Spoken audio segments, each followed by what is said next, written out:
kept us laughing season after season on Saturday Night Live. He says it like he means it, which makes him our kind of guy in his new one-man show, Unconstitutional. Please welcome the very funny Colin Quinn.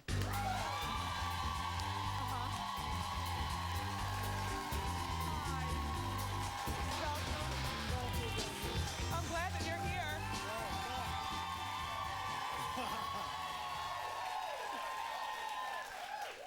I'm glad you're here. I'm glad to be here, too. So... If I hear Ryan Gosling's name out of One More Woman, I'm going to drop him. I know, right? We get it. He's kind of cute.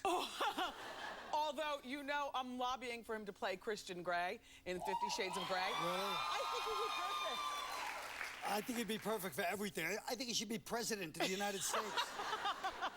Enough for them. Are you... Office. Private. Right. Are you a native New Yorker? Yes, I am, as a matter of fact. I'm from Brooklyn. Yeah. Well, I'm from Park Slope. I know that's not considered Brooklyn anymore. It's kind of a Swiss village now. But, yeah, you know, a lot of changes. I was there yesterday for Mother's Day, which I'm not. Mother's Day is a little. You know, I don't want to jump on the Kobe bandwagon on this, but it's a weird holiday because I don't like any holiday where you get the same gifts that you get for Valentine's Day for the person you're sleeping with, chocolate and flowers. It's creepy, let's be honest. That is a point. Thank you. And so, I also heard that one of your best friends is Jerry Seinfeld. Big Jer. Why is that good news? He's not giving me any of that money. What are you all happy about? I saw him out once, and tell him I said hello. Hi. I will. Hello, Jerry. Hi, Jerry. So your style of comedy. Yes. We love it because it's in your face. It's say it like you mean it. Thanks. Do you ever get in trouble for it? Sure I have. I mean, you know, over the years, especially in the politically correct environment we live in, there's certain things you're not supposed to talk about. Like what? Well, race is one of the big subjects, especially if you're not really supposed to mention racial things. Like, when I was growing up, if I told a story, a true story, yes, and I was like, well, you know, this black guy, people go, yeah, what happened? Now if I tell it, people go, whoa. Why does he have to be black in your true story? Or God forbid you say black, it's supposed to be African-American. Well, that too, yeah. I just stick with black. Yeah. It's what I grew up with. I can't get with the other part. Yeah, me too. But, and then how are you with making jokes about the president? Do I look like a creep with my jacket? Should I be unbuttoning this right now? I don't know. Is it tight? You look fine. I don't know. It's kind of weird. I'm not really a fashion person, but, you know, I want to be Well, why did you wear your jacket out? You could have Because I wanted to be a fashion. I was afraid to get underdressed, so I figured I'd put a suit on. People were like, oh, you must dress like this all the time. Yeah, no, but this is a fashionable crowd. I don't. This is my suit. But well, we even have a shoe camera for the fashion. Oh, Do you want us to give you some shoe cam? Yes! We are fashion here. We are fashion. I know. That's why I'm so aware. I'm hyper aware. But the president, yeah.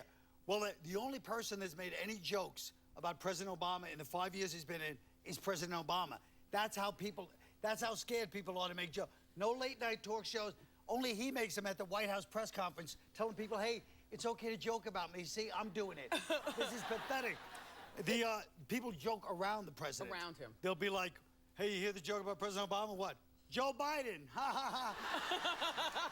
And everyone's like, ooh, that was a close call. In your show, you have Kardashian jokes? They're not Kardashian jokes, just that they're like the symbol of America because the whole principle, the reason people have hope in this country is you don't have to be a genius to make a lot of money in this country, right?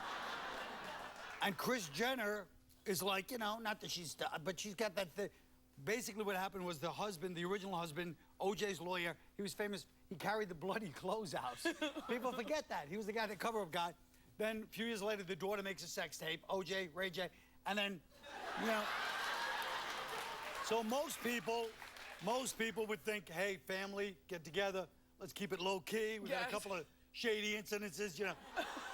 She's smart, she understands the system. She's like, everybody get over here, family. We had a murder, cover-up sex tape. This is our shot. Just start. Colin, by the way, worked on both Saturday Night Live and in Living Color. Yes, I did. So you've been around. I've been around. What's the difference in terms of the atmosphere? Well, obviously, the luncheon menu is a little different because, you know, Living Color, they were like Chinese food, you know, chicken. And Saturday Night Live, it's more like sushi type thing. And also the time difference. Like on SNL, everybody showed up at the same time. On Living time. Color, everybody just shows up whenever they want to. Nobody gets mad. They're just like, yeah, whatever. I'll see you later. You're gonna be here too. Nobody even mentions. Don't even mention if somebody's like 2 hours late. Everybody's like, hey, what's going on? It's CP time. Yeah. It's colored people's time. Yeah, CP too. That's what we say in the community. Yes, I know. It was really nice to meet you. Thank you so much. I hope to see you around more. Thanks. Everybody, you can check out Colin Quinn. His show is called Unconstitutional. It's at the Barrow Street Theatre on May 16th until June 4th, right here in New York City. Up next, everybody, it's time for Ask Wendy. Keep it here.